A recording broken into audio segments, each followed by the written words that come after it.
nous étions réunis en réunion de crise suite aux catastrophes naturelles qui est justement cette pluie diluvienne qui s'est abattue sur la ville de Kinshasa et qui a causé beaucoup de dégâts.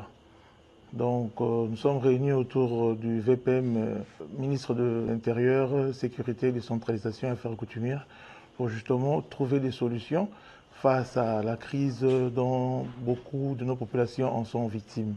Alors d'entrée des jeux, nous tenons à présenter nos sincères condoléances aux familles éprouvées, mais également nous sommes de cœur avec des populations qui sont en souffrance. Il était question justement d'analyser la situation liée à la menace des érosions, mais également à la menace de l'éboulement qui s'est produit au niveau de la nationale numéro 1.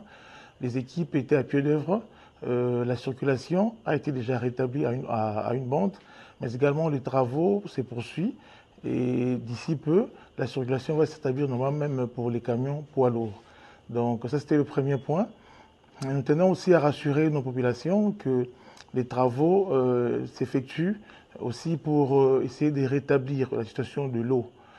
Parce que les infrastructures aussi liées à l'eau ont été touchées.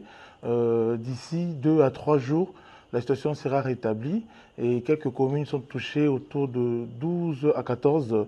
Mes équipes sont aussi également à pied d'œuvre pour solutionner la question. Dans le même ordre d'idée, il y a aussi des préventions qui ont été mises en place pour épargner les ouvrages liés à la distribution d'électricité via la SNEL.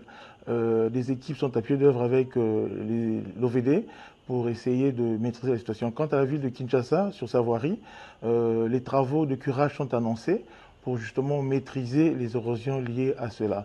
Donc nous précisons à la population de s'apaiser.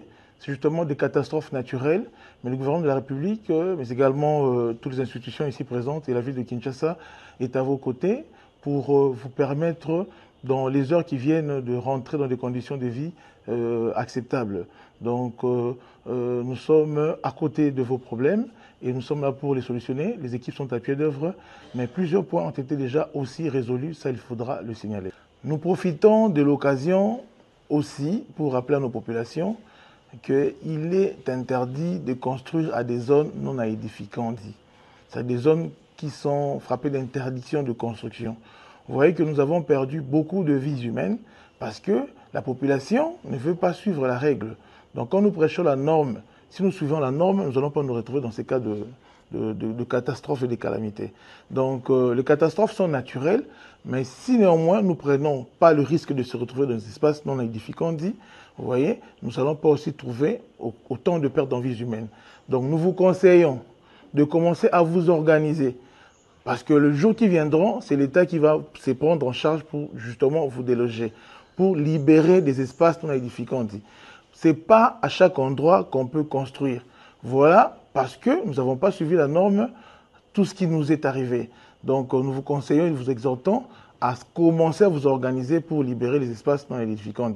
Parce que c'est là, en cas de risque, nous dispose justement à des pertes en vies humaines. Donc je pense que la population, vous nous avez bien suivi et vous allez nous accompagner à vous accompagner aussi pour que vous ayez des conditions de vie acceptables.